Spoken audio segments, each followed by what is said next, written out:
నమస్తే అండి. This is doctor Swathi, fertility specialist, Matrutva fertility centre Proddatur branch. So ఈ వీడియోలో పాప్స్మియర్ టెస్ట్ గురించి తెలుసుకుందామండి. సో 21 ఇయర్స్ దాటిన ప్రతి female and sexually active, 21 years cross అయ్యారు అండ్ సెక్షువల్లీ యాక్టివ్గా ఉన్న ప్రతి ఫీమేల్ చేయించుకోవాల్సిన టెస్ట్ అండి ఇది పాప్స్మియర్ టెస్ట్. సో ఎందుకు ఇది చేయించుకోవాలి అంటే, సర్వైకల్ క్యాన్సర్ అనేది one of the most common cancer for female. ఆడవాళ్ళలో వచ్చే కామన్ క్యాన్సర్ సర్వైకల్ క్యాన్సర్ అనమాట. ఇది మనం 5 to 10 ఇయర్స్ ముందే డిటెక్ట్ చేయొచ్చు. ఎలా డిటెక్ట్ చేయొచ్చు అంటే, సింపుల్ పాప్స్మియర్ టెస్ట్ ద్వారా డిటెక్ట్ చేయొచ్చు. పాప్స్మియర్ టెస్ట్ అనేది ఎలా చేస్తారు అంటే, జస్ట్ ఇది ఆఫీస్ ప్రొసీజర్ అండి. మీరు ఇలా చేయించుకొని అలా ఇంటికి వెళ్ళిపోవచ్చు, ఏమీ ఇబ్బంది ఉండదు. ఇది చేయించుకోవాలనుకునే వాళ్ళు భార్యాభర్త ఒక 2 days దూరంగా ఉండాలి అండ్ ప్రైవేట్ పార్ట్స్ దగ్గర ఎటువంటి కెమికల్స్ మీరు యూస్ చేసి ఉండకూడదు.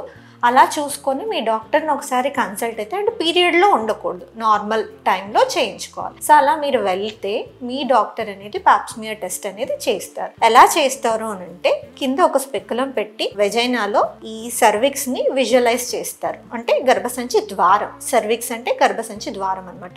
ఇది యూట్రస్, దీని బాడీ, ఇది సర్విక్స్ అంటారండి. సో ఈ ద్వారాన్ని విజువలైజ్ చేసి సింపుల్గా ఒక బ్రష్ కానీ ఒక స్పాచులా కానీ లోపలికి పాస్ చేసి, దీన్ని ఎక్స్టర్నల్ లాస్ అంటాం అనమాట, దీంట్లో రొటేట్ చేస్తారు.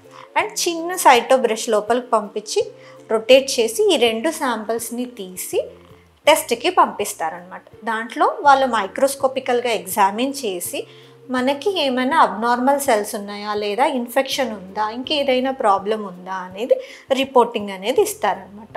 డిపెండ్స్ ఆన్ మీరు చేయించుకునే ప్లేస్ని బట్టి 1 day కానీ 2 day కానీ 3 daysలో మీకు ఈ రిపోర్ట్ అనేది వస్తుంది. సో ఈ టెస్ట్ చేయించుకున్నారు, ఇప్పుడు నార్మల్ అని రిపోర్ట్ వచ్చింది, మళ్ళీ ఇప్పుడు చేయించుకోవాలంటే 3 yearsకి ఒకసారి, ఎవ్రీ 3 yearsకి ఒకసారి ఈ టెస్ట్ ప్రతి మహిళ చేయించుకోవాలి. దీనివల్ల మనకి సర్వైకల్ క్యాన్సర్ అనేది వచ్చే అవకాశం ఉందా, ఏదైనా ఇబ్బంది ఉందా అనేది తెలిసిపోతుంది ముందే మనకి. టిల్ మీ మెనోపాజ్ అటైన్ అయ్యే వరకు ఈ టెస్ట్ చేయించుకుంటే బాగుంటుంది. మీ మెనోపాజ్ అటైన్ అయ్యే టైంకి మీరు ప్రీవియస్ చేయించుకున్న 3 tests నెగిటివ్ ఉన్నారంటే మీరు సేఫ్. 99.9% మీకు సర్వైకల్ క్యాన్సర్ వచ్చే అవకాశం లేదు. సో ఈ టెస్ట్లో కూడా టైప్స్ ఉంటాయి. Pap smear test, liquid based cytology and co testing అని అంటాం. ఇప్పుడు చాలామంది సర్వైకల్ క్యాన్సర్ వ్యాక్సిన్ వేయించుకుంటున్నారు. అది హెచ్పివి DNA, హెచ్పివి అనే వైరస్ని ప్రివెంట్ చేసేదానికి వేసే వ్యాక్సిన్ అనమాట.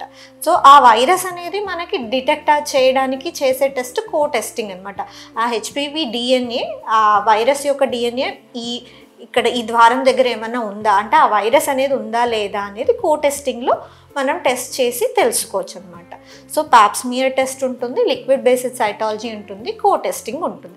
సో మీరు మీ గైనకాలజిస్ట్ని సంప్రదిస్తే మీకు ఎక్స్ప్లెయిన్ చేసి మీకు కావాల్సిన టెస్ట్ మీ డాక్టర్ గారు చేస్తారనమాట. సో ప్రతి ఫీమేల్ ఈ టెస్ట్ని మిస్ అవ్వద్దండి. థ్యాంక్ యూ అండి. Thank you for watching.